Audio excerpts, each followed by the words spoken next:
موقف زيزو مباراة القمة ايه، ومين نجم الزمالك اللي مش هيجي في مباراة القمة اللي اتصاب، كل ده هنقوله في الحلقة دي. وموقف المصابين ومين اللي هيلعب ومين اللي مش هيلعب والتشكيل المتوقع، كل حاجة هنعرفها قبل لقاء القمة. تشوفوا عن شايف القناة وتفعلوا الجرس، ويلا بينا نبدأ الحلقة على طول في السخن منه. هنبدأ بالأهلي. الأهلي عنده إصابات كتير جدا، وهنبدأ سنة سنة كده. عندك محمد شكري، كان فؤاد بره شكرا مش موجودين في القمة، ولاعبين في منتخب الشباب دلوقتي محمد عبد الله واحمد عابدين، الاثنين في منتخب الشباب. ادي كان عندك 4 لعيبة. هتقول ما مش اساسيين بيلعبوا، بس دي مش قصتي، انا بتكلم اللي مش موجودين في المباراه سواء لاصابه او لاي سبب اخر. امام عاشور بشكل رسمي بره لقاء القمه، طبعا ربنا يشفيه، هو كده بره لقاء القمه. زيزو بنسبه 80% بره لقاء القمه، مش هيلعب الماتش. زيزو كان عنده شد من الدرجه الثانيه في العضله الضمه، جات له في ماتش انبي، وبيحاول بكل جهد دلوقتي عشان عايز يلعب مباراه القمه، بيحاول بكل مجهوده عشان يلعب مباراه القمه. واعتقد ان هو لو كان طلع من الاول ما لعبش شويه اللي لعبهم في ماتش انبي كان ممكن يلحق مباراه القمه، بس دلوقتي فرصته صعبه جدا، و80% زيزو بره مباراه القمه. وفي لاعبين لسه موقفهم هيتحدد يوم السبت، هيتقالوا هيلعبوا ولا لا.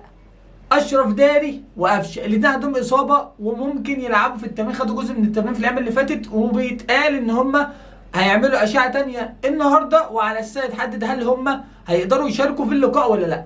جراديشار وطاهر وبن رمضان دول كلهم جاهزين تماما، ما فيهمش اي مشكله، وجاهزين لمباراه القمه تمام. عشان الناس تقول لك جراديشار طلع عشان كان مصاب، جراديشار تمام وكله تمام. هو الموقف المحدد قفشه وداري، دول اللي لسه موقفهم لسه هيتحدد في اليومين الجايين، وبنسبه كبيره هيلحقوا مباراه القمه. نخش في الزمالك، وده موقفه مهم جدا. الزمالك عنده النجم بتاعه هيفقده، اللي هو محمد شحاته، مش هيبقى موجود رسميا، خلاص مش موجود في مباراه الاهلي، خلاص ده كده موضوع منتهي. يانك فيريرا عنده لاعبين ما بيلعبهمش.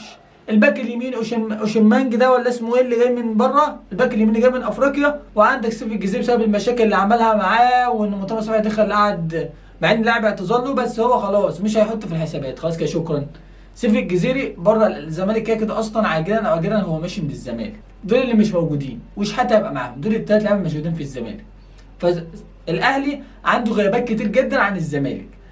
طبعا الزمالك عنده غيابات، شحاته مؤثر جدا جدا، هيبقى مؤثر جدا شحاته بلا شك في ماتش القمه، لان عبد الله السعيد وناصر ماهر عاملين ماتشات كويسه جدا من اول الدوري. هنتكلم التشكيل المتوقع هنا وهنا. التشكيل المتوقع للاهلي الشناوي، هاني، ياسر ابراهيم، وياسين مرعي، وكوكا. طبعا كوكا غصب عن حد هيلعب لانه مفيش غيره اصلا.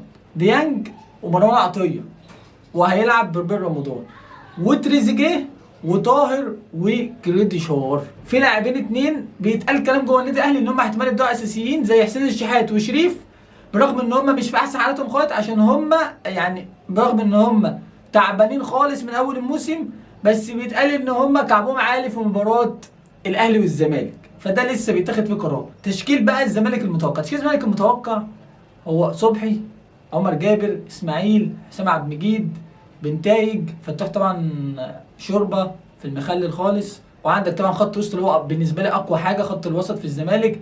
دونجا جاهز، دونجا جاهز، دونجا وعبد الله السعيد وناصر ماهر. وطبعا الفينا اللي ملف في العالم كله في مصر، الفينا اللي مبوظ الدنيا في مصر خالص، واداء الدباغي اللي بيستعيد مستواه، الدنيا بدات معاه تمشي حلاوه. وادم كايد مش شيكو بنزا، ده اللي بنسبه كبيره هتلاعب، لان شيكو بنزا عنده مشاكل كتير جدا وما بيرجعش مدافع. وساعه ما نزل، ولما نزل بديل في ماتش الجونه، هو وفتوح عملوا جبهه اللي جه منها جون اصلا في الجونه، يعني الجونه جابوا جون من الجبهه بتاعتهم، فهما الاثنين ضايعين ما ينفعش يلعبوا، يعني ممكن ينزلوا بدلاء. فيعتبر هو التشكيلات المتعارف عليها في الزمالك زي مش هيغير كتير. الاهلي ممكن يبقى فيه تغييرات بسيطه، اكتب تحت في الكومنت تشكيلك انت متوقع لماتش الاهلي والزمالك ايه، والنتيجه شايف الماتش على ايه. انا بالنسبه لي توقعي ان النتيجه هتبقى تعادل، فانا يهمني طبعا توقعك. اكتب تحت في الكومنت اللي انت شايف في القناه، فعل زر الجرس. سلام.